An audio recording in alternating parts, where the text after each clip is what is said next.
Hebreos capítulo 1. Como yo dije al principio, mis queridos hermanos, esta sección, estos primeros 4 versículos, son muy especiales en esta epístola, porque a la vez de que son, a la vez de que es una introducción, un prólogo, es en realidad muy rico lo que dice el autor acá. Es profundo también, lo vimos al principio, y en esta mañana yo creo que reflexionemos en una cuarta cláusula que el autor señala aquí acerca de Cristo.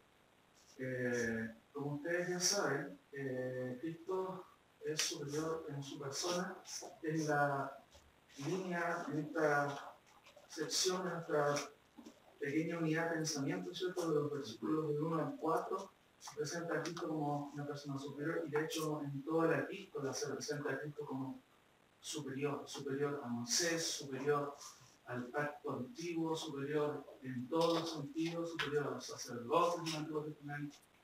Entonces el autor obviamente escribe y escribe bajo una urgencia. ¿Se acuerdan cuál es la urgencia? ¿Por qué está escribiendo? Había un peligro latente en este caso los destinatarios, que eran en su mayoría judíos, ¿cierto? No se descartan que hayan mentiras, pero en su mayoría eran judíos que estaban dudando de Cristo, estaban dudando acerca de, ¿será realmente el Mesías? Mis hermanos han hablado un poco de los judíos ortodoxos. Me acordé yo de un video que hace un tiempo atrás compartí con el hermano Juan, con Felipe parece. Quizás sería bueno mostrarlo igual. Hay un ministerio en Israel que hace también evangelismo a judíos, y justamente con uno de los pasajes prohibidos, que es Isaías 53. Es muy, muy lindo verlo, observarlo, cómo ellos que han impactado al observar ese pasaje. Quizás ahí podemos mostrarlo en otra ocasión. Pero estos judíos que el autor de Hebreos escribe están en peligro de apostasía. La palabra apostasía significa rebeldía, pero también significa, de alguna otra manera, regresar o volver a lo que se estaba o lo que se era antes. En este caso, los judíos querían volver al judaísmo, rechazando a este Cristo. Ahora, en esta parte, y este día, o esta mañana, voy a hablar de una de las cualidades también que el autor de Hebreos presenta. Y quizás vamos a poder ver lo muy interesante que podemos conocer nosotros como cultura aquí en Chile, especialmente la cultura mapuche, ¿cierto? Ellos hablan del dios mapuche. ¿Ustedes saben cuál es el dios mapuche? Remshen, algo así, creo que se pronuncia. Y es muy interesante porque la palabra Nebul habla de sostener, y She es gente. Y los mapuches creen que él es el que sostiene a las personas. Y el autor de Hebreos nos habla aquí del verdadero sustentador, porque él va a decir en el versículo que vamos a ver esta mañana, el cual siendo el resplandor de su gloria y la imagen misma de su sustancia, y quien sustenta, ¿cuántas cosas? Todas las cosas. Vamos a conocer al verdadero sustentador, que no es el mismo Hashem, por supuesto. Ahora, ahí está el Cristo superior en su persona, como sustentador de todas las cosas. Y esta mañana vamos a estudiar esta frase, mis queridos hermanos. La sección del versículo 5 en adelante hasta el 14 es toda una sección o unidad de pensamiento. Ahí vamos a avanzar un poco más rápido. Pero yo al estudiar dije, no puedo seguir sin extraer todo el significado de esta frase o esta cláusula, especialmente cuando dice el autor, él es la imagen de sustancia y quien sustenta todas las cosas.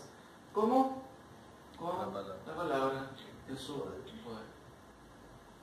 ¿Y quién sustenta todas las cosas con la palabra de su poder? Esa es la frase que estudiaremos esta mañana. El motivo, la razón de la epístola, ¿se acuerdan? Os ruego, hermanos, que soportéis la palabra de exhortación, por eso os he escrito brevemente. Y hay un montón de versículos que se mencionan en la epístola esta, en donde recuerdan a los autores originales, por supuesto también a nosotros, de no apartarnos de este Cristo. Por ejemplo, Dice, por tanto, es necesario que con más diligencia atendamos a las cosas que hemos oído, no sea que nos deslicemos como hace el bote cuando queda mal amarrado en el puerto, se va deslizando. Esa es como la idea de deslizarse. En otro versículo dice, procuremos pues entrar en aquel reposo para que ninguno caiga en semejante ejemplo de desobediencia. Los judíos sabían, y a los judíos sabían que era el reposo. El reposo era la tierra en el pasado, pero ahora el reposo era estar en Cristo. Por eso que después va a decir, no dejando de congregarnos, como algunos, por costumbre. Ya en ese entonces algunos se quedaban, ¿cierto?, viendo otras cosas, ¿cierto?, en el enlace, no. Ya había, ¿cierto?, esa tendencia. Y él dice, no mengüen, ¿cierto? No enflaquezcan en su fe. Sigamos adelante. Y de hecho hay otros versículos más. Ahora, en primer lugar, lo que a mí me llama la atención y comparto con ustedes es lo primero que dice el autor en el versículo 3, ¿cierto? Después de la segunda y quién sustenta todas las cosas, ¿cierto?, con la palabra de su poder. Esta mañana vamos a estudiar esas dos frases que están en esta cláusula. La primera nos dice que Él es el que sustenta todas las cosas. ¿Cómo lo hace? Con la palabra de su poder. Si nota usted, ya hemos visto el peligro, había un peligro de apostasía y una vuelta al judaísmo, ¿cierto?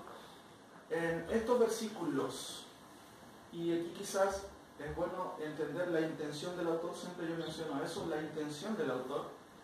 Cuando estudiamos la palabra, profundizamos y vemos cuál es la intención del autor. ¿Puede fijarse en cuántas y encuentra en este pasaje? ¿Cuántas conjunciones y hay en el pasaje?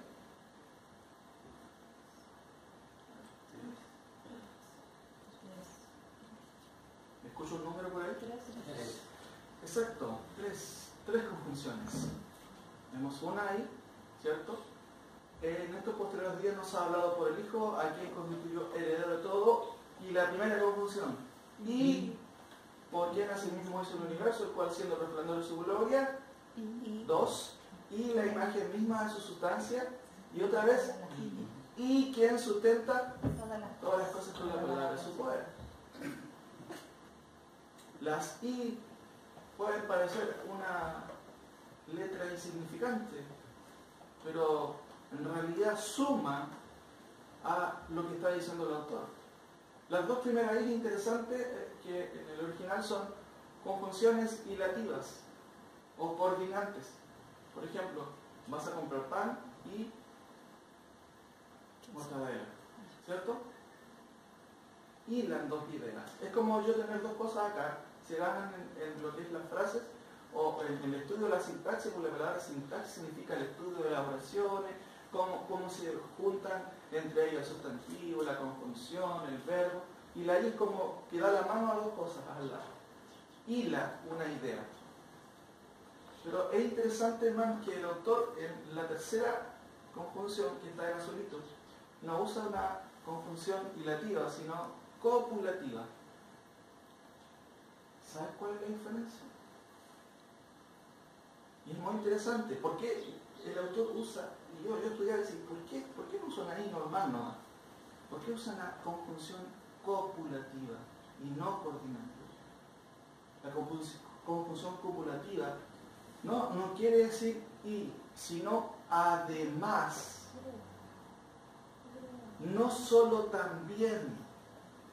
Entonces el autor recalca que Cristo es, ¿cierto?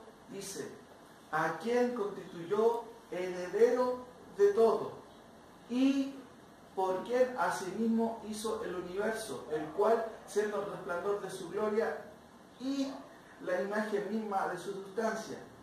Pero no solamente esto, además sustenta todas las cosas. Quizás no se nota mucho en la traducción, pero en el original la conclusión es otra, porque el autor quiere no solamente destacar que él sustenta ese heredero, ese creador, ese resplandor, sino que además de todo eso, es el que mantiene todas las cosas en orden, el que está en control de todo, y lo hace usando una conjunción para resaltar aún más que Él está en control. Yo mientras estudiaba decía, wow, qué interesante. Por eso es que esta frase o este prólogo es tan potente, ¿cierto? Y se acerca mucho como estudiamos en la introducción al lenguaje del griego clásico, ¿cierto? Porque está rico de palabras, ¿cierto? De frases que quieren resaltar o subrayar la supremacía de Cristo. Además, ¿cierto? No solo Él es el resplandor o heredero de Cristo o el creador, además de eso, eso quiere decir una particular, ¿cierto? Copulativa. Como que subraya, es como decir, además también es sustentador y de todas las cosas. ¿Cómo lo hace? Con la palabra de su poder. La primera frase entonces nos habla de que Cristo, además de todo eso, es sustentador de todas las cosas. ¿Qué hace? Según el versículo, sustenta también todas las cosas. Agregamos hasta el verbo también, porque esa es la intención del autor. También, aparte de todo lo anterior, sustenta todas las cosas. Ahora, la palabra sustentar es una palabra interesante, ¿cierto? Literalmente significa llevar, sostener algo. Pero la idea es como transitiva, como que lleva algo. Pero también incluye el sostener algo, el mantener algo y el conservar algo. Entonces, en primera instancia, lo que vemos, hermanos, aquí, ¿cierto? La palabra sustentar es, en cierto sentido, un verbo, pero tiene la idea de algo que es continuo. Él no sustentó el universo, sino que ahora sigue haciéndolo. Dicen los estudiosos que si la luna estuviera un poquito corrida, algunos grados, quedaría la crema de nuestro planeta. Los que entienden harto de eso, ¿cierto? Pero está tan precisamente ubicado el satélite de la Tierra que hace que todo, ¿cierto? En este caso las estaciones y todo el clima, digámoslo así, sea normal y podamos de una u otra manera poder vivir. ¿Quién controla eso? Es el Señor, es Dios. Y según el autor de Hebreos es el Hijo el que sustenta todo. En primer lugar, entonces, mis queridos hermanos, sustentar habla de algo que es continuo. ¿Quién hace eso? ¿Quién sustenta las cosas? Es el Hijo. Y en primer lugar, esto nos habla de soberanía. Automáticamente nos habla de soberanía. Porque Dios, ¿cierto? En este caso, hemos estudiado, se encarnó.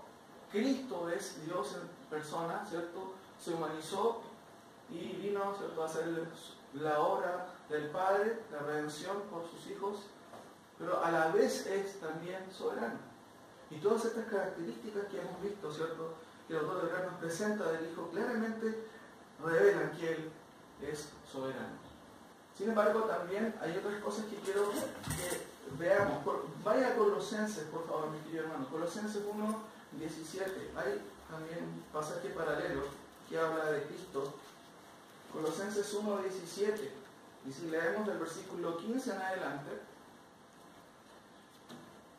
es bien parecido a lo que dice el autor de Hebreos. Está hablando de Cristo en el contexto y él va a decir, Él es la imagen del Dios invisible. ¿A qué se parece? Porque parece que el autor de Hebreos también dice algo parecido, ¿sí o no? Miren, cuando dice en el versículo 2, en estos posteriores días nos ha hablado por el Hijo a quien constituyó heredero de todo, porque en asimismo hizo el universo, el cual siendo resplandor de su gloria y la imagen misma de su sustancia. Y aquí el autor usa también la palabra imagen, pero es otro término. Colosenses 1:17. Estoy leyendo 1:15. ¿Sí? Estoy leyendo 1:15, dice, Él es la imagen del Dios invisible, el primogénito de toda creación, porque en Él fueron creadas ¿cuántas cosas? Todas las cosas, las que hay en los cielos y las que hay en la tierra, visibles e invisibles, sean tronos, sean dominios, sean principados, sean potestades, todo fue creado por medio de Él y más encima para Él. Pero mira lo que dice el 17, mis queridos hermanos. Y Él es antes de todas las cosas Y Él es antes de todas las cosas, y todas las cosas en Él subsisten. La palabra subsisten también es interesante, viene de la palabra griega, subnestimes, y significa, estar en pie o mantenerse. Y la idea aquí es que si todo está en pie hasta ahora, ¿se debe a quién? Al Hijo. Porque Él sustenta todas las cosas. Y de acuerdo a como dice el autor, ¿cierto? Aquí Pablo en Colosenses, si Él es antes de todas las cosas, y todas las cosas en Él se mantienen en pie. Si usted y yo estamos vivos ahora, ¿es porque somos más fuertes? No, mi querido hermano, es porque Él nos sustenta. Es porque Él nos mantiene. Es porque Él todavía, como dice literalmente el significado de este término, nos mantiene en pie. Solamente es por eso. Entonces, aquí en Colosenses 1:17 vemos que Él vemos en Él la providencia de Él. La providencia es una palabra muy interesante porque habla de que Él está sobre las circunstancias. Puede que una persona se caiga, ¿cierto?, de un avión y salga por la ventana y quede en un árbol, y uno puede decir, qué casualidad que quedó en el árbol, ¿cierto? Pero muchas veces el Señor, a través de la providencia de Él, nos libra de cosas. Nos libra de accidentes, nos mantiene. Incluido está también este concepto de, ¿cierto?, sustentar el control. Muchas veces en enfermedades, en situaciones complicadas, perdemos el control. Pero Dios está en control de todas las situaciones. Nunca debemos de perder ese punto de vista. Porque en Él subsisten ¿cuántas cosas? Todas las cosas. Él está en control. Tercera cosa que incluye este concepto de sustentar estabilidad. El que sustenta todas las cosas, el que sostiene, el que mantiene en pie todo, mi querido hermano, es el Señor Jesucristo. Es el Hijo. Y eso es lo que el autor de Hebreos quiere comunicarnos a nosotros. El verdadero sustentador de las cosas no es el sistema económico del país, no es el sistema de gobierno, el color político. Dios es el que está atrás y el que mantiene las cosas. Ahora, el problema es que en el mundo actual, ¿cierto?, está en decadencia. Fíjense, acompáñenme a Romanos un poquito para que entendamos este sostener de Dios, ¿cierto?, de qué manera funciona en un mundo que lamentablemente, ¿cierto?, está en decadencia en todos los sentidos. Romanos capítulo 1, ¿cierto? Romanos capítulo 1, del versículo 23, si usted me acompaña ahí, Romanos capítulo 1, del versículo 23 al 26, lea ahí usted y observe qué palabras se repite y que revela una decadencia total del mundo, y en este caso de los hombres.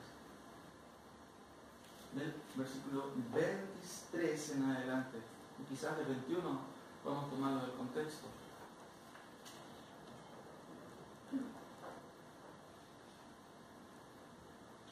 ¿Notaron qué palabra se menciona o se repite 3 veces?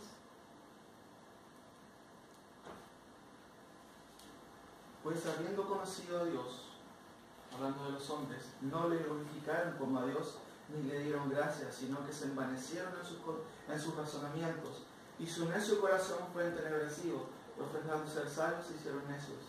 Y cambiaron. ¿Cuál palabra se repite? Cambiaron. La palabra cambiar significa alterar. ¿Alteraron qué cosa? La gloria de Dios incorruptible en semejanza de la imagen de hombre, corruptible, de aves, de cuadrúpedos y de reptiles. Alteraron al Dios verdadero adorando a qué cosa? Ídolos, a cosas creadas. Sigue el autor. Por lo cual, como consecuencia de ese extravío del hombre, Dios los dejó solos. Ya, hagan lo que quieran. Hagan lo que quieran. Sigan su camino. Por lo cual Dios los entregó a la inmundicia en las concupiscencias, ¿cierto? Los deseos desordenados, más o menos han significado como concupiscencia, o deseos prohibidos de sus corazones. ¿De dónde nace la maldad? Del corazón. ¿Se acuerdan del pasaje en donde Jesús conversa con los fariseos y están muy complicados porque los discípulos de Cristo no se lavan las manos? ¿Y Cristo qué les dice? Porque del corazón salen los malos pensamientos. No lo que entra en la boca contamina al hombre, sino lo que sale del corazón. Podemos arreglar todo el contexto de una persona, pero si no hay un cambio del corazón, no van a haber cambios. ¿Y quién cambia el corazón? Solamente el Señor. Ahora, fíjense que el versículo dice: por lo cual también Dios los entregó a la inmundicia y a la concupiscencia de sus corazones, de modo que deshonraron entre sí sus propios cuerpos. ¿Cómo deshonraron a Dios en sus propios cuerpos? Lo explica el siguiente versículo. Por esto Dios los entregó a pasiones vergonzosas, pues aún sus mujeres alteraron el uso natural por el que es contra naturaleza. Eso tiene que ver, según de acuerdo al contexto, en que se encendieron en sus casillas y se entregaron hombres con hombres y mujeres con mujeres. No sé si escucharon las noticias, pero en el día de hoy estamos siendo avasallados por todo el movimiento ideológico del fondo moral del gobierno del LGBT, ¿cierto? No solamente que quiere que el Estado de Chile pueda legalizar el matrimonio homosexual, ahora vienen con la agenda de protección para todos los niños, para que ellos puedan decidir qué hacer, si les gusta ser hombre o mujer. Esa es la manera en que quieren ellos proteger a los niños, si quieren quitarle a los padres el derecho preferente de educar a sus hijos. Y eso está pasando detrás de las cortinas y todo el mundo preocupado de otras cosas, y vemos, ¿cierto?, cómo en nuestro propio país, en este aspecto, la inmoralidad ya se ha politizado.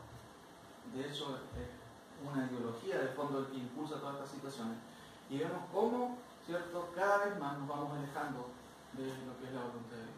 Pastor, el fin de semana pasado estábamos almorzando en familia y mi cuñado me dijo: ¿viste la página del Ministerio de Educación? No la he visto. Me dice: mira, porque acaba de salir una ley ahora el fin de semana en la cual todo establecimiento educacional es obligación que tengan un baño para transexuales. Y efectivamente apareció, y la superintendencia va a sacar multa a los establecimientos si es que no tienen un baño exclusivo para transexuales. O sea, ya hay obligación. ¿Quién dijo nada al respecto? El año pasado, no conozco bien cómo se define, pero creo que fue un decreto ley que pasó por debajo de todo, pasó calladito. Y eso ya está. O sea, el hecho de que los jardines infantiles, en los colegios, a los niños se les van a poner especialistas que van a decir: este niño es hombre, es mujer, y eso se llama algo de la igualdad de género, sí, donde ellos van a poder decidir, incluso siendo niños, si es que quieren ser hombres o mujeres. O sea, no es algo menor, pero como dice usted, es algo que ya está, que ahora está, prepararon el camino y ahora solamente tiene que concretarse. Y eso le quita total autoridad a los padres. En la radio Bio tengo una grabación bien buena también de unas personas que son, legalistas, moralistas en realidad, pero ellos dicen que esta ley le quita total autoridad a los padres, porque un padre, si es que el niño dice: mi padre no me deja hacer esto, también va a ser... Claro, y estamos viendo eso. Hay un grupo de personas que está tratando de frenar eso. Una hermana que se llama Marcela Aranda, no sé si la han escuchado, escúchenla, bien metida en eso. Han logrado un poquito frenar algunas iniciativas, obviamente, que el Estado y el gobierno, de hecho, está comprometido a cumplir.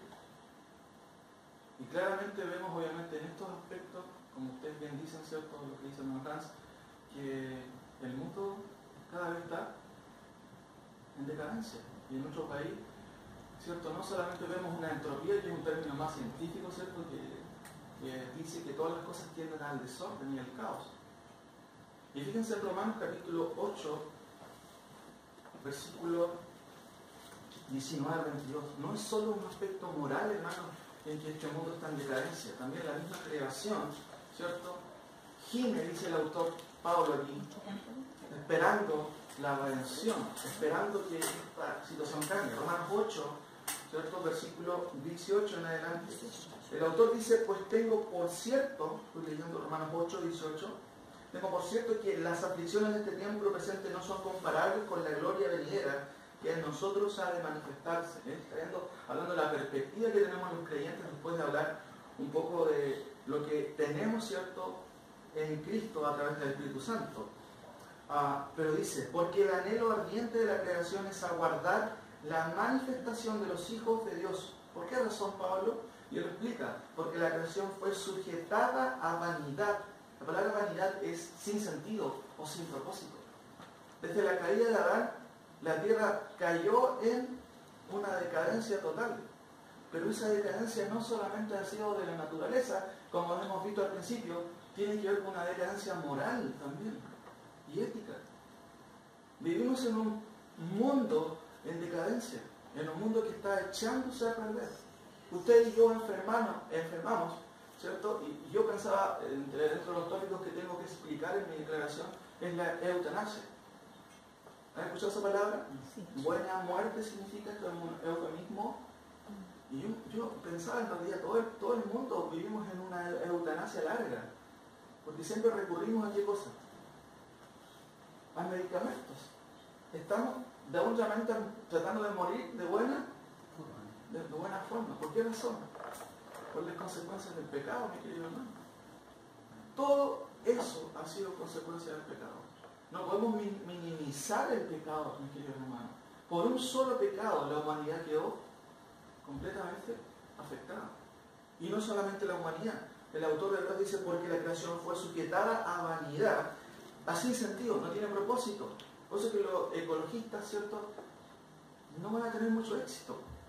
Y ahí vemos lamentablemente algunas teologías, ¿cierto?, que le han dado cabida a estos aspectos o más bien, como dice un autor, teologías socialistas que dicen, no, vamos a salvar al mundo, que no tenemos que votar papeles. Bueno, de hecho no hay que votar papeles, ¿cierto? Pero creen que van a poder solucionar el problema, que Dios va a solucionar. ¿Cierto? Estos pequeños mesías que aparecen de vez en cuando. El autor dice, porque la creación fue sujeta a la vanidad, no por su propia voluntad. Como que está personalizando la creación. No es que la creación quiso ser inútil. Él dice, sino por causa del que la sujetó en esperanza. Hay un momento, hay un día en el cual la creación, incluso la creación, va a ser libertada de ese pecado. ¿Cierto? ¿A cuál libertad? Porque también dice en el versículo 21, la creación misma será libertada de la esclavitud de la corrupción. ¿Es cierto que cuando los hermanos tienen que trillar, tienen que estar lidiando siempre con la maleza? Bueno, Dios no creó eso. Esas son consecuencias del pecado. Si usted lee Génesis capítulo 3 en adelante, va a darse cuenta las razones de por qué nosotros tenemos que trabajar duro, de por qué de hecho la creación misma está en corrupción. Claramente el autor lo dice, ¿cierto? Dice, porque será la libertad de la esclavitud de la corrupción a la libertad gloriosa de los hijos de Dios. Ese evento que esperamos nosotros, ¿cierto? Que Cristo venga por nosotros, por su iglesia, va a empezar lo que es el plan de Dios. El plan de Dios, ¿cierto? El gran día de Dios, la venida de Cristo por su iglesia. Y viene un proceso interesante ahí que el hermano Juan lo mencionó al principio, que es la tribulación, en donde Dios trata especialmente con su pueblo Israel. Pero en la segunda venida, ¿cierto? Cristo viene no como vino al principio, ¿cierto? Naciendo en un pesebre humilde. Viene con poder y gloria y con juicios, en donde la tierra también será obviamente transformada. Entonces, hermanos, vemos al Señor que a pesar de que la tierra está en descomposición, está en constante descomposición, nosotros tenemos fecha de caducidad, ¿sabía usted?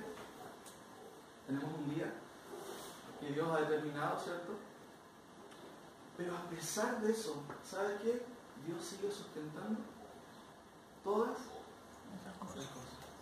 y nos sostiene también a nosotros. A pesar de eso, nos sostiene. Notemos algunas cosas en cuanto a esto. Proverbios 21.1. Proverbios 21.1 es un pasaje muy interesante. En su mano está la política, uno podría parafrasear. Proverbios 21.1. El autor Salomón, cierto, de los Proverbios, él va a decirnos que el que está en control de todo es Dios. Dice lo siguiente: como los repartimientos del agua, así, de esa misma manera, el corazón del rey en la mano de Jehová está. Leo de nuevo. Como los repartimientos de las aguas, así está el corazón del rey en la mano de Jehová. Y va a explicarlo con un paralelo. A todo lo que quiere Dios lo inclina. ¿Se acuerdan cuando Dios pone en el corazón de Esdras que haga un decreto para que el pueblo de Israel vuelva a su territorio? ¿Quién puso eso en el corazón de Esdras? Que no era un rey de Israel, era un rey pagano. Dios. Dios sustenta todas las cosas y Él está en control. Claramente aquí este versículo nos enseña, ¿cierto?, que Dios está sobre los reyes. Daniel también nos dice, Él cambia los tiempos y las épocas, quita y pone reyes y da sabiduría a los sabios. A veces vemos el panorama político y vemos que es un desastre, ¿cierto? ¿Usted cree que Dios no está atrás de eso? Sin duda, dice la Biblia que el príncipe de este mundo, ¿quién es? Satanás. Pero por sobre el príncipe de Satanás, ¿quién está? Dios. Está Dios. Pastor, lo que pasa es que es difícil explicarlo. Bueno, la Biblia dice que el hombre natural no percibe las cosas que son del Espíritu. Pero cuando existe una bendición general para aquellas personas que no conocen a Dios, la palabra es clara cuando dice que el Señor hace salir el sol sobre justos e injustos. Entonces en esa bendición general se ven beneficiados todos los seres humanos. Pero hay una bendición especial. Ahora, cuando uno dice que el Señor sustenta todas las cosas, como vemos ahí en la imagen, uno piensa que las sustenta para bien, ¿cierto? Pero el plan de Dios, por otro lado, se tiene que cumplir. Exacto. Y por lo tanto, el tiempo no pasa en vano, sino que se tiene que cumplir la venida de nuestro Señor Jesucristo. Y para que Él venga, las cosas van a empeorar en la tierra. Por lo tanto, su plan, su propósito se está cumpliendo. Y eso es difícil explicárselo a las personas cuando dicen, no, pero si Él sustenta todas las cosas. Porque nosotros creemos en nuestra mente finita que es para bien. En el fondo sí, al final es para bien, pero que tenemos que pasar por dificultad, porque cuando uno ve en la sociedad de hoy día, como dice usted, la política, la economía, la delincuencia, las enfermedades, etcétera, etcétera, que son todas cosas malas. Entonces decimos, pero ¿cómo Dios sustenta todo esto? Pero es para que se cumpla ese plan. Exacto. Y de hecho eso vamos a llegar a concluir aquí, en esta parte, que es así. ¿Cómo suceden todas estas cosas? ¿Dios está en control o no? Porque la gente dice, bueno, ¿y dónde está Dios? ¿Has escuchado gente que dice, ¿dónde está Dios? Y cuando nos enfermamos. Exacto. ¿Y por qué Dios me pasa esto a mí? ¿Por qué a mí? ¿Por qué a mí? Ahora, fíjense en este versículo que a mí me impactó, Job 12:10. Job 12:10. Fíjense qué sostiene también Dios en nuestra vida. Muchas veces uno dice, no voy a hacer esto, aquello, tengo planificado lo que voy a hacer. Pero qué increíble, mis queridos hermanos, que Dios sustenta todo. Y cuando decimos todo, a veces es bueno enumerar las cosas. Hablamos de soberanía de Dios, porque a eso se refiere que Él sustente todas las cosas. Si no fuera soberano, si no fuera Dios, no sería soberano. Si no tuviera toda la soberanía, no sería Dios. Pero Él es Dios y está sobre las cosas. Por eso que vemos su providencia, su control y su estabilidad, a pesar de que vivimos en un mundo que está en decadencia. Por eso en el primer libro, ¿cierto?, en Génesis, dice, mi espíritu no contenderá para siempre con el hombre. Y vemos también la Trinidad trabajando en conjunto. ¿Quién sostiene la maldad de este mundo? También el Espíritu Santo hace una obra de restricción, mis queridos hermanos. Porque si no estuviera el Espíritu Santo obrando en ese sentido, la maldad en su totalidad se desataría. Pero Dios está en control para llevar todo eso a un fin y a un propósito, como decía el hermano Hans. Como dice el COP 12, que sostiene también el Señor de nosotros, o en este caso de todos los hombres. En su mano está, ¿qué cosa? El alma de todo viviente y el hálito de todo género humano. ¿Qué es el hálito? El aliento de vida.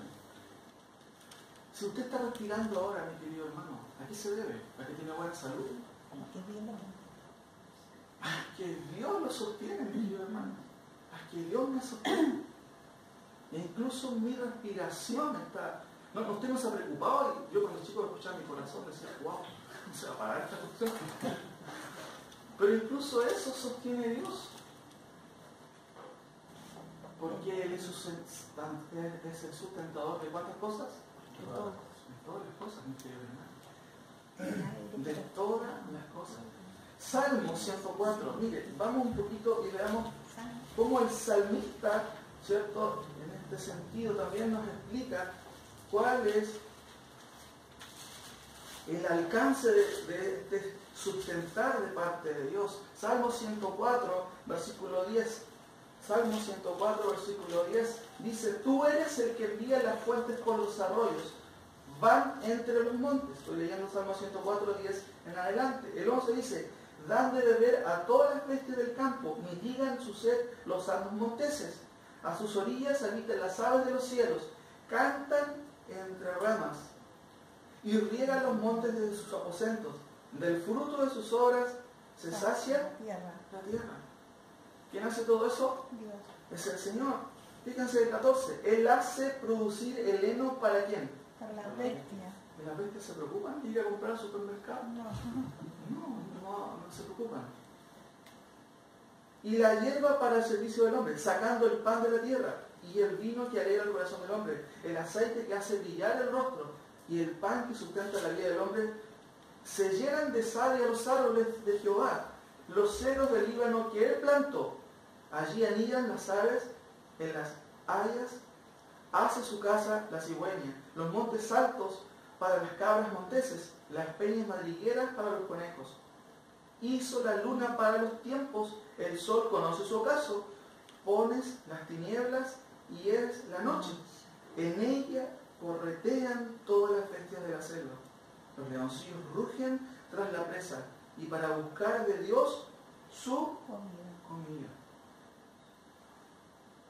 Sale el sol, se recogen y se echan en sus cuevas. Sale el hombre a su labor y a su labranza hasta la tarde. Por eso es que el autor dice, cuán inmensurable son tus obras, oh Jehová. Cuán innumerables son tus obras, oh Jehová. 31. Sea la gloria de Jehová para siempre. Alégrense Jehová de sus obras. Él mira la tierra y ella tiembla. Fíjense, ahí tenemos la causa de los temblores, ¿no? Él mira la tierra y ella tiembla. Toca los montes y humean. A Jehová cantaré en mi vida, a mi Dios cantaré salmos mientras viva. Dulce será mi meditación en él. Yo me regocijaré en Jehová. Sean consumidos de la tierra los pecadores y los impíos dejen de ser. Bendice alma mía a Jehová. Fíjense que el autor de este salmo está reconociendo al sustentador de todas las cosas. ¿Quién es? Nuestro Dios. Vamos a Salmo 146 para entender solamente, recuerden, estamos viendo solamente esta primera parte. Él es quien sustenta ¿cuántas cosas? Todas las cosas. Si usted está respirando, es porque Dios quiere que así sea. Hermano, qué increíble. Salmo 142, Salmo 146. Salmo 146. El autor empieza al tiro alabando a Jehová, ya entiende. Dice, alaba, oh alma mía, a Jehová. Lo primero que hace, alaba, oh alma mía, a Jehová. Alabaré a Jehová en mi vida, cantaré salmos a mi Dios, mientras... Y uno podría decir, ¿por qué cantas a Dios mientras vivas? Y el Salmo Y el salmista claramente podría decir, porque Él me ha dado la vida, porque Él me sustenta. Sigue el 3, no confíes en los príncipes, dice al hombre, ni en hijo de hombre, porque no hay en él salvación. En tiempos de política, tendemos a confiar en quién? En tal o cual candidato. El salmista dice, no confíes en los hombres, porque en Dios está la salvación. Pues sale su aliento y vuelve a la tierra. ¿Y dónde quedó el hombre? Ahí quedó. ¿Quién da el hábito? ¿Quién dice hasta dónde basta? Aquí llegó tu hora. Es Dios. Y el autor nos recuerda, no confíes en los hombres. Muchas veces confiamos, ¿cierto? Y hemos sido defraudados. Por otro lado, el Señor nos enseña a no ser de doble ánimo, sino a ser íntegros para ser hombres confiables. Pero fíjense lo que dice el autor en el versículo 5 en adelante. Bienaventurado aquel cuyo ayudador es Dios de Jacob, cuya esperanza está en Jehová, su Dios. Bienaventurado es. Uno podría decir, pucha, que es bienaventurado. El que confía en Jehová, que le sostiene. El cual hizo los cielos y la tierra, el mar y todo lo que en ellos hay, que guarda verdad para siempre. Miren, que hace justicia ¿a quién? ¿El mundo pide justicia? Sí. Pero en Dios tenemos justicia. El que hace justicia a los agraviados, que da pan ¿a quién? A los hambrientos. A los hambrientos. Qué increíble, mis queridos hermanos. Dios es el que da el pan a los hambrientos. Que hace justicia a los agraviados, que da pan a los hambrientos. Jehová liberta a los cautivos. Jehová abre los ojos ¿a quién? A los ciegos. A los ciegos. Si es su voluntad. Sigue el autor de este salmo. Jehová abre los ojos a los ciegos. Jehová levanta ¿a quién? A los caídos. ¿Quién levanta a los caídos realmente? ¿Los remedios? No. Sin duda Dios da sabiduría a los médicos. Pero si Él no quiere, no se levantan los enfermos. Porque Él es el dueño de la vida. Levanta a los caídos. Jehová ama a los justos. Jehová guarda ¿a quién? A los extranjeros. En el día de hoy estamos llenos de extranjeros. No sé si en Victoria estamos llenos de haitianos, mi querido hermano. Yo tengo una extranjera en mi casa. Sí, mira, ve. Tengo un venezolano. Wow.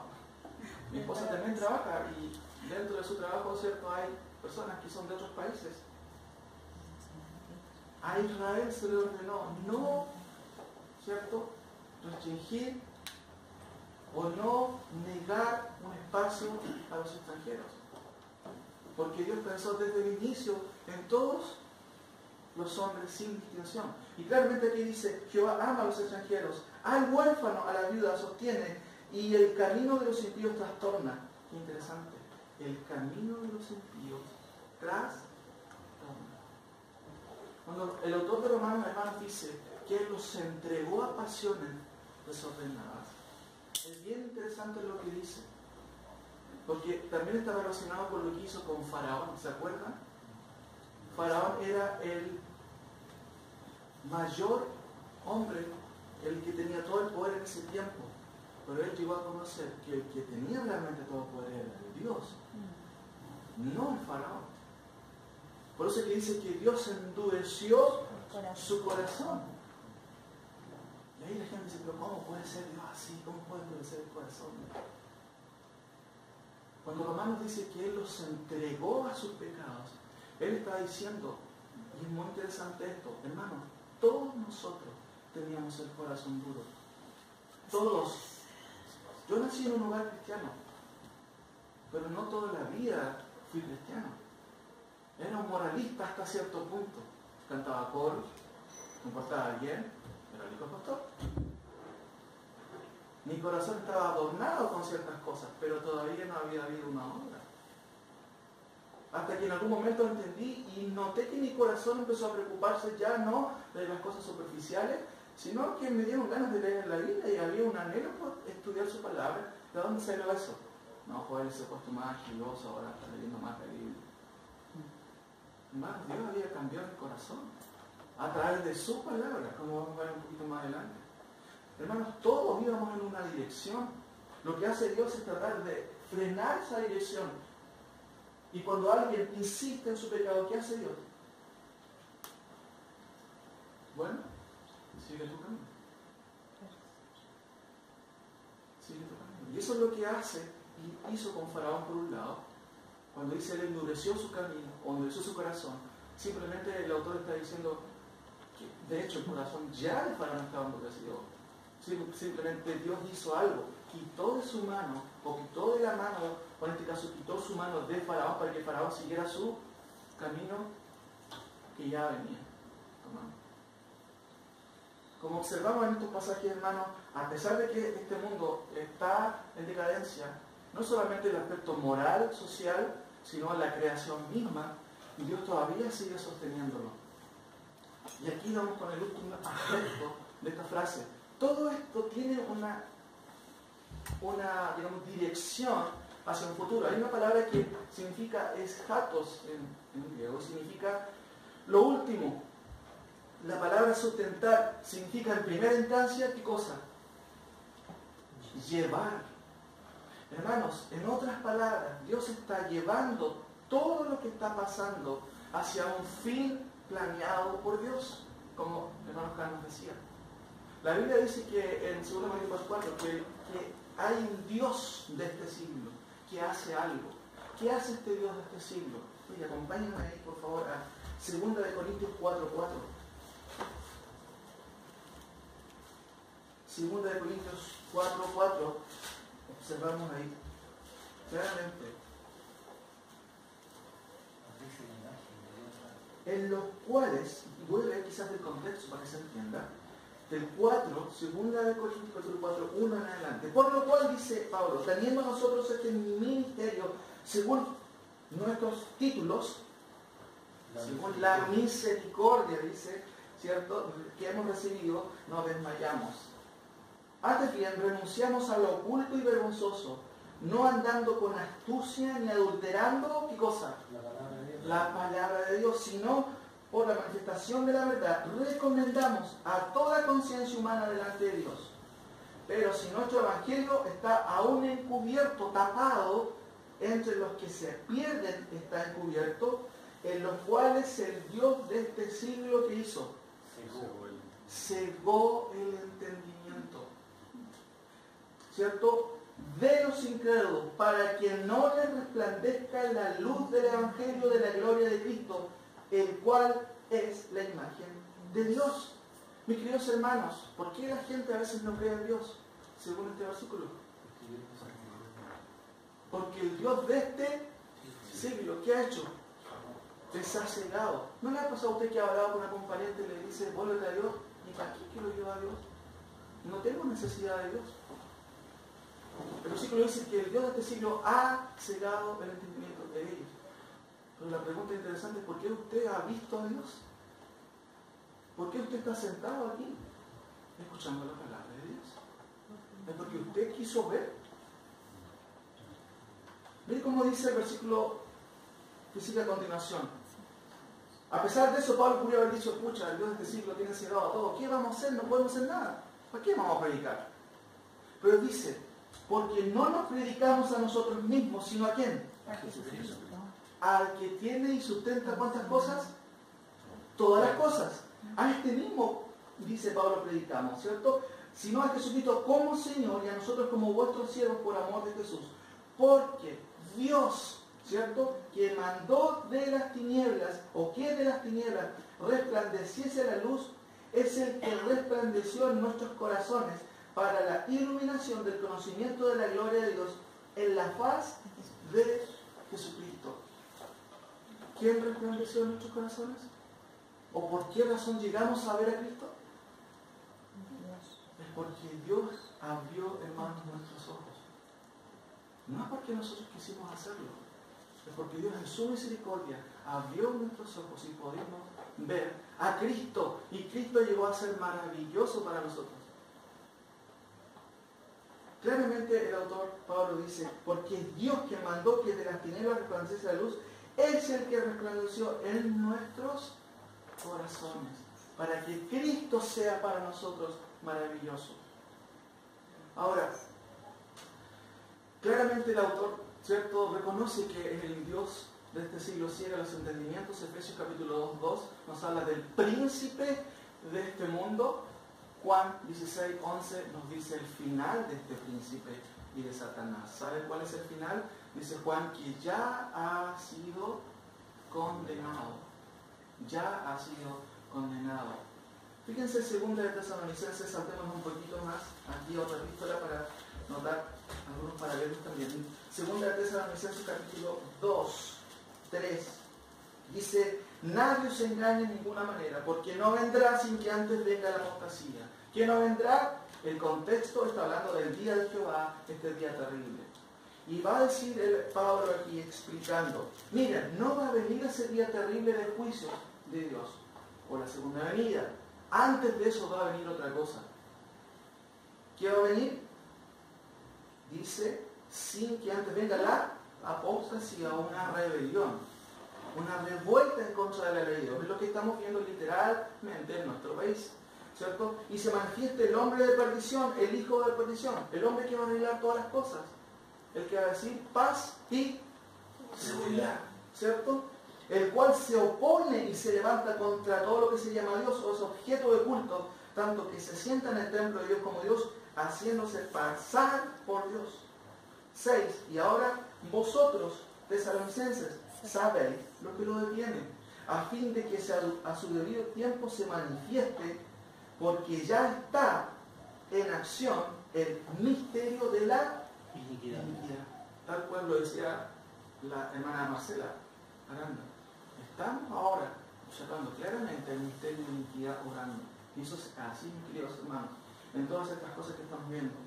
Hasta que, ¿cierto?, se manifieste, porque ya está en acción el misterio de iniquidad. Solo que hay un artículo determinativo, ¿cierto?, singular, se habla de una persona, hasta quien al presente lo detiene, hasta que él a su vez sea quitado de en medio.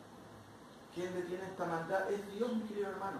Quien está en control de todo, a pesar de que el príncipe de este mundo, Satanás, es Dios a través de su Espíritu Santo. Pero dice que todo esto va a acontecer hasta que éste se quite de en medio.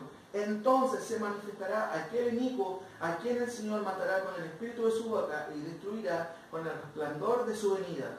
Inicuo cuyo advenimiento es por obra de Satanás, con grande poder y señales y prodigios mentirosos, y con todo engaño de iniquidad, para los que se pierden por cuanto no recibieron el amor de la verdad para ser salvos. Pero mire lo que dice el 11. Por esto Dios les envía un poder engañoso. ¿Quién manda ese poder engañoso? ¿Para qué cosa? Para que crean la mentira, a fin de que sean condenados todos los que no creyeron la verdad, sino que se complacen, se gozan en las mentiras y las injusticias. Satanás es el príncipe de este siglo. ¿Pero quién está sobre Satanás? Mis queridos hermanos, Dios está sobre Satanás. Y todo lo que sucede en este mundo y lo que va a suceder está en control de Dios. El texto que estamos estudiando, la primera fase, dice que Él sustenta o lleva todas las cosas a un punto final. Hermanos, no nos preocupemos. Dios está en control, no el hombre. Eso no significa que tengamos que relajarnos. Por eso Efesios dice: tomar el yelmo, ¿cierto?, la armadura para estar firmes. Toda la armadura. Y se mencionan ahí varias características que tenían los soldados romanos. Pero cuando el autor dice que Él sustenta todas las cosas, no piensa, hermano, chuta, todo se está destruyendo. ¿Dónde está Dios? No. Es parte del plan de Dios. El concepto de sostener es llevar a su fin último. Por eso la palabra claro significa las últimas cosas. Daniel 9:20 es la profecía, columna vertebral de la profecía. Leámoslo ahí, por favor, solamente por un momento. Daniel capítulo 9. De eso nos explica todo lo que va a suceder al final de los días. Daniel capítulo 9. Lo hemos leído en otra ocasión. Dice Daniel, aún estaba hablando. Recuerden que Daniel estaba en una playa descansando, ¿cierto? Escuchando música con su iPhone. ¿Dónde estaba Daniel? ¿Recuerdan? Estaba exiliado, cautivo. Pero él hacía oraciones constantemente. ¿Cuántas veces al día? 3 veces al día. Hay un corito igual incluso, ¿cierto? Que cantan los niños. 3 veces oraba. Dice, aún estaba hablando yo y orando y confesando mi pecado y el pecado de ¿quién? De mi pueblo Israel. De mi pueblo Israel.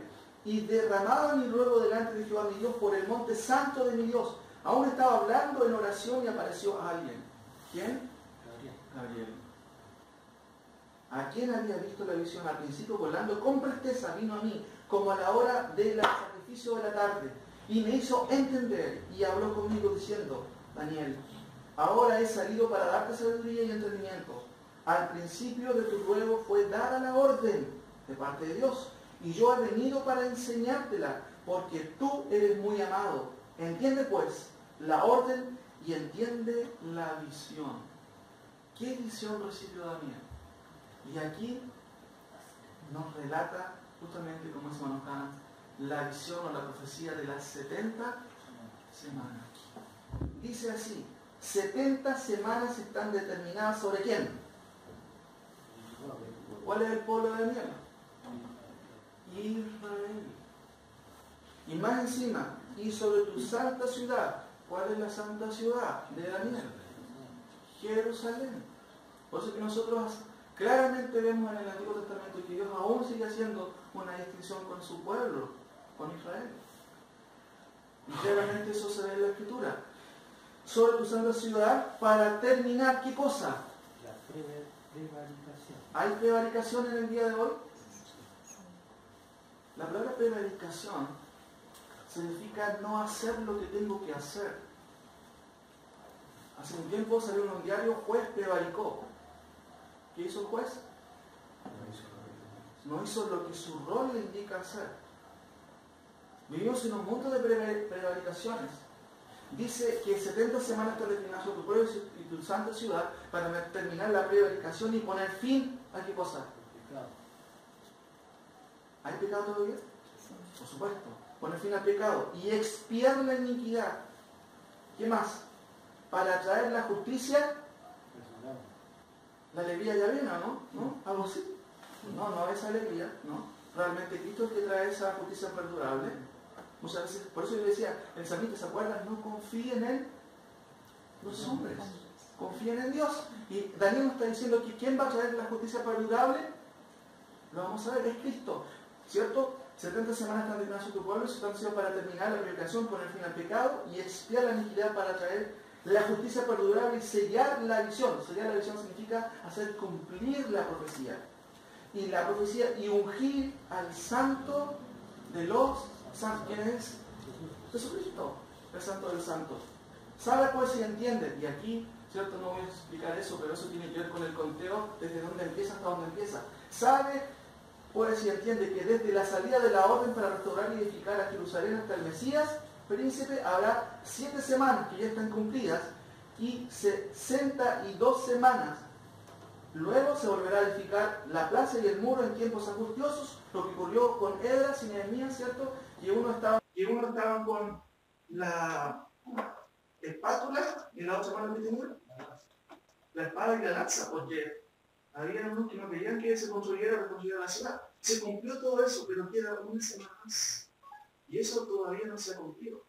Dice el texto, se volverá a edificar la plaza del muro en tiempos angustiosos. Y después de las 62 semanas, se quitará la vida del Mesías. ¿Cuándo ocurrió eso? ¿Cuándo se le quitó la vida al Mesías? ¿Hace más de cuánto? Un año atrás. ¿Ocurrió eso? Sí. Ocurrió. Fíjense lo que dice. Más no por sí, ¿cierto? Y el pueblo de un príncipe que ha de venir destruirá la ciudad y el santuario, y su fin será con inundación, y hasta el fin de la guerra durarán las naciones. Y por otra semana, eso es lo que falta por cumplirse, mis queridos hermanos, por otra semana, que se refiere a los 7 años de tribulación, confirmará el pacto con muchos, y a la mitad de la semana hará cesar el sacrificio y la ofrenda. ¿Quién es el que menciona el autor Pablo en Tesalonicenses? El hijo de perdición, el que va a decir, ahora llegó la paz y la seguridad. Pero a la mitad de la semana, a los 3 años y medio, él se va a dar vuelta, ¿cierto? Y va a ir en contra del pueblo de Israel, en contra de Dios. Y el texto dice, por 8 semanas confirmará el pacto con muchos, a la mitad de la semana hará cesar el sacrificio y la ofrenda, y después con la muchedumbre de las abominaciones vendrá el desolador hasta que venga la consumación. Lo que está determinado se derrame sobre quién? Sobre el desolador. Estamos todavía en esta etapa, queda la última semana por cumplirse. Y el autor de Hebreos nos recuerda que él sustenta todas las cosas y todo lo que profetizó se va a cumplir. Todo lo que profetizó se va a cumplir. Hermanos, la Biblia dice, insisto, que el príncipe de este mundo es Satanás y aún sigue haciendo su obra maléfica, cegando los ojos para que la gente no vea el Evangelio. Pero ¿dónde está el poder para que puedan verlo? En Cristo, en Dios, a través del Evangelio. Por eso es que es importante, como se llama, que nosotros podamos comunicar el Evangelio a otros, podamos hablar a las personas de Cristo, porque eso es lo que resplandece en sus corazones, ¿cierto? Como dice el mismo Pablo en 2 Corintios 4:4. Ahora, ¿qué hace el Señor? Sustenta todas las cosas con su poder. Segunda cosa, esta es la última parte que nos toca ver. ¿Cómo lo hace? ¿Cómo sustenta todas las cosas con hermano? ¿Cómo lo puede hacer? Eso dice el texto, ¿cierto? Sustenta todas las cosas con la palabra de su poder, justamente la palabra de su poder. Y aquí quizás explicar 2 cosas rápido. En el Nuevo Testamento hay 2 palabras, ¿cierto?, que se distinguen por, o se traducen por palabras. Logos y rema. Ahí está la traducción. ¿Ha escuchado la palabra rema? Se malentiende mucho esa palabra en algunos círculos. Yo tengo un rema para ti. No sé si lo he escuchado. No sé, de repente dice la gente, tengo un rema, una palabra. En el Nuevo Testamento se usan estos 2 conceptos. Logos es muy conocido. En el principio era el logos, el verbo, y el verbo era con Dios, y el verbo era Dios, el logos. En términos generales, los 2 son casi sinónimos, pero se diferencian en 2 aspectos. En que el logos es casi más un, ¿dice ahí? Discurso. Y el rema, o rema, así se pronuncia, pero para aspectos de más facilidad, rema, podemos decirlo, significa, como dice ahí, enunciación. Es una declaración corta. Logos incluye muchos conceptos. Yo estoy resumiéndolo aquí casi en 2 para hacer una diferencia. Pero la Biblia dice que el Hijo sustenta todas las cosas con la palabra de su poder, usando este concepto de rema, con su enunciación, con su declaración. Él dice, y las cosas se hacen. Algunos ejemplos que no tienen que buscar, los tengo aquí. Por ejemplo, Lucas 8:11, si leen acá en nuestra pizarra. Esta es pues la parábola. La semilla es la palabra de Dios. ¿Se recuerda de la palabra de los suelos, cierto? Bueno, ese es el contexto y el autor está diciendo, esta es pues la parábola. La semilla es la logos. En este caso es un discurso de parte de Dios. Mateo 13:19 dice lo mismo. Cuando alguno oye la palabra, él se refiere al discurso de Dios, y el autor sigue diciendo. Otra distinción, ¿cierto? Ejemplos de la palabra rema. ¿Qué se usa aquí en Hebreos? Porque el autor de Hebreos usa este término. Dice, el cual sustenta todas las cosas con el rema de su poder, con la palabra de su poder. Con declaraciones de Cristo se sustentan todas las cosas, uno podría decir. Con sus enunciaciones. Algunos ejemplos de rema. Más yo os digo que de toda palabra ociosa que hablen los hombres, de ella darán cuenta. Y usa el concepto de rema. ¿Qué es rema? Es una enunciación, es una cláusula, es una frase, puede ser un dicho corto. De eso darán cuenta como los hombres. Mateo 18:16. Mas si no te oyere, toma aún contigo a 1 o 2, para que en boca de 2 o 3 testigos conte toda rema, toda palabra, toda cláusula, toda enunciación. Mateo 26, 75. Entonces Pedro se acordó de qué cosa, de las palabras, de los dichos de Cristo, y se puso a llorar, porque el gallo empezó a cantar y lloró amargamente, ¿cierto? Mateo 4:4. Él respondió y dijo, está escrito, no solo de pan vivirá el hombre, sino de toda palabra que sale de la boca de Dios. Hermanos, cada palabra, nosotros estamos tratando de hacer, ¿cierto? Y predicamos versículo a versículo, porque cada palabra tiene poder para alimentar nuestra alma. La palabra de Dios. Por eso que frente a la tentación, Jesús dijo, no solo de pan vivirá el hombre, sino de toda palabra que sale de la boca de Dios. Ejemplos de palabra de poder. Porque el contexto de Hebreo está hablando de que Él sustenta todas las cosas con la palabra de qué? De su poder. Por ejemplo, sea la luz. Y fue la luz. Claramente, ese es un ejemplo. Fue la luz y se demoró. No. Fue la luz. Y vimos más o menos una letra que significaba eso. Lucas 5:5. Respondiendo Simón le dijo, maestro, toda la noche hemos estado trabajando y nada hemos pescado. Más en tu palabra echaré la red. ¿Qué sucedió? Se llenó. ¿Cierto? Otro ejemplo, Lucas 5:12, sucedió que estando él en una de las ciudades se presentó un hombre lleno de lepra, el cual viendo Jesús se postró con el rostro en tierra y le rogó diciendo, Señor, si quieres puedes limpiarme. Entonces extendió él la mano, él tocó diciendo, sí quiero limpiarte. Sé limpio, dijo la palabra, y al instante la lepra se fue de él. Fíjense, porque su palabra tiene poder. Su palabra tiene poder, su cláusula, su dicho tiene poder. Otro versículo, ¿cierto? Que habla, y aquí quizás un poquito más diferente. Dios se dijo, esconde las palabras y a la vez es un juicio para los solteros, pero una gracia, ¿para quién? Para los solteros. No sé si te has explicado que en la introducción de la parábola del sembrador dice, esto sucedió para que se cumpliese lo que dijo el profeta Isaías, para que vean y no vean, para que oigan y no puedan oír, porque su corazón se ha engrosado o se ha puesto como piedra. Hermanos, el propósito de las palabras era clarificar la verdad a los interesados, pero oscurecerla ¿para quién? Para los que no creían y no querían saber nada. Yo no quiero saber nada de Cristo. Para ellos era un juicio. ¿Quién tiene esa prerrogativa en Dios? Dios cierra o abre los ojos. Ahora, nos damos algunos ejemplos que voy a mencionar. Juan 6:73. El espíritu es el que da vida, la carne para nada aprovecha. Miren, en plural. Las palabras, usando el mismo concepto de rema, las palabras que yo os he hablado son espíritu y ¿qué más?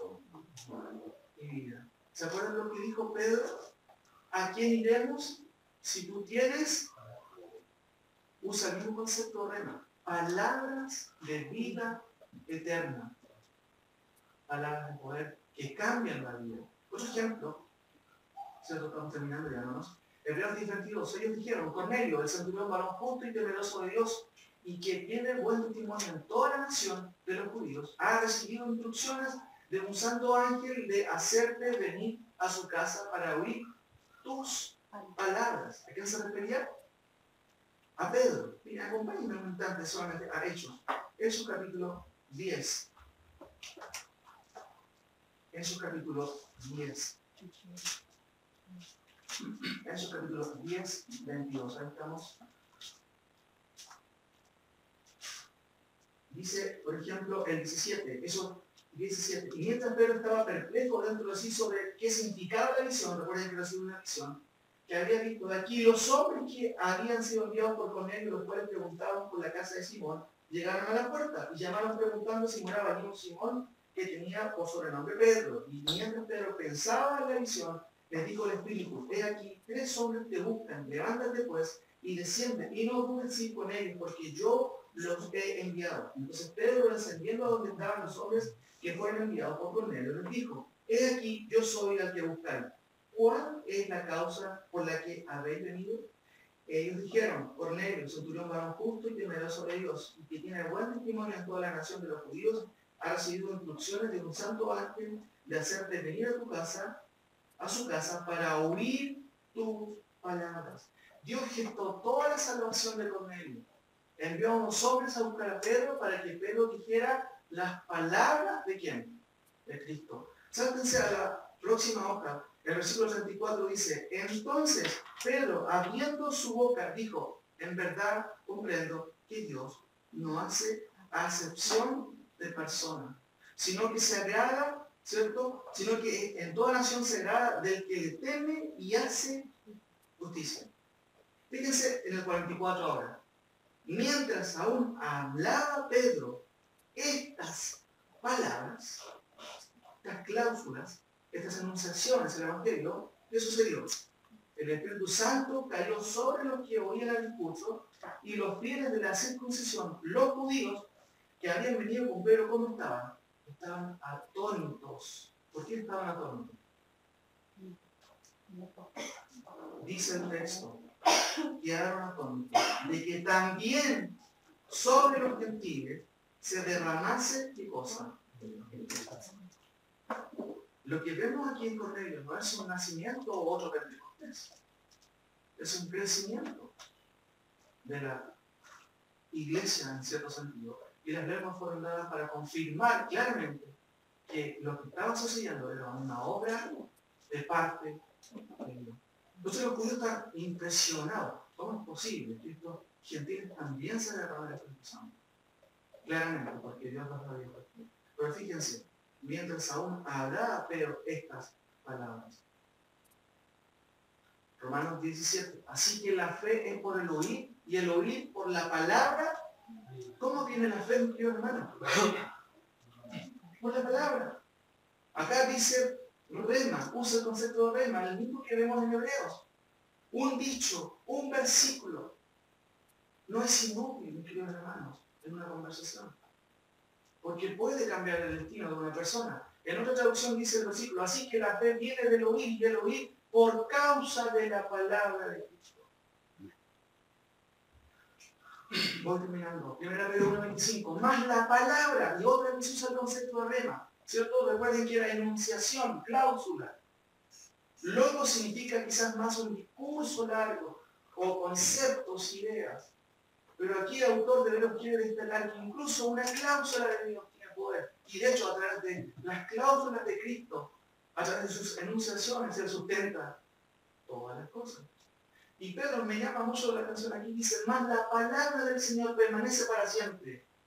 Y esta es la palabra que por el, miren, Evangelio os es anunciado. El Evangelio en sí también es un rema de parte de Dios, que tiene la capacidad de cambiar el corazón de las personas. Por eso Corintios dice, ¿cierto?, que a Dios le agradó salvar a los creyentes por la locura de la predicación. Porque la palabra tiene poder, hermanos, para eso. Finalmente, Colosenses 1:15, con esto voy terminando, hermanos. Colosenses 1:15 a 17. Recordemos esta frase de Él es la imagen de Dios invisible, el primogénito de toda creación, porque en Él fueron creadas todas las cosas, las que hay en los cielos y las que hay en la tierra, visibles y invisibles, sean tronos o sean dominios, sean principados, sean potestades, todo fue creado por medio de Él y para Él. Como dice después, Y Él empezó a todas las cosas. Y Él, ¿cierto?, es antes de todas las cosas, y todas las cosas en Él subsisten. Fíjense que Hebreos 11:13 dice, por la fe entendemos haber sido constituido el universo. Mire, por la palabra de Dios. Por el fe fue hecho de lo que no se veía. Como dijo Manás. Dios dijo, sea la luz, y fue la luz. Hermano, fue una declaración. Sea la luz y fue la luz. ¿Se acuerdan cuando Jesucristo llama a Lázaro? ¿Cómo le dice? Lázaro, ven. Eso es un rema de parte de Dios. Pero tengamos cuidado, en el día de hoy está muy de moda el tema de declarar. Yo declaro esto, lo ato incluso. Hermano, eso es energía. El único que tiene el poder de declarar es Dios. Él dice y se hace. Nosotros no tenemos ese poder. Nosotros oramos, hágase tu voluntad. Interesante cuando el soldado va de parte de su jefe a Jesús y le dice, solo di la palabra. Solo di la palabra. Otro ejemplo muy bueno. Gracias, hermano. Solo di la palabra. ¿Y qué pasó en el contexto? Se sanó. ¿Por la palabra de quién? Algunas conclusiones, mis queridos hermanos. ¿Quién? Cristo. ¿Cómo o qué hace? Sustenta buenas cosas. ¿Cómo lo hace? Por la palabra de su poder. Terminamos con estas conclusiones, mis queridos hermanos. Primero, el Hijo es el resplandor de Dios, creador, y no solo esto, además es sustentador. ¿Se acuerdan de por qué llegamos a esa conclusión? Segundo, el Hijo sustenta todo. ¿Y cómo lo hace? Con su palabra. Tercero, Dios está en control de todo. No Satanás. Pues aún este está al servicio escatológico final de Dios. El mundo está mal, pero el que está en control aún sobre este príncipe es nuestro Señor. Por último, si el Hijo sustenta todo, mis queridos hermanos, hasta nuestro hálito, hasta nuestro aliento de vida, ¿cómo entonces deberíamos vivir hoy frente a su palabra? Y ese es un desafío para nosotros. Hermanos, repito, si Dios sustenta todo, hasta nuestro respirar, ¿cómo debemos responder? ¿No le parece que deberíamos humillarnos? ¿No le parece que deberíamos adorarlo por lo que es? Solamente hemos estudiado dos frases, mis queridos hermanos. Dos frases. Él es quien sustenta todas las cosas. ¿Cómo lo hace? Con la palabra de su palabra.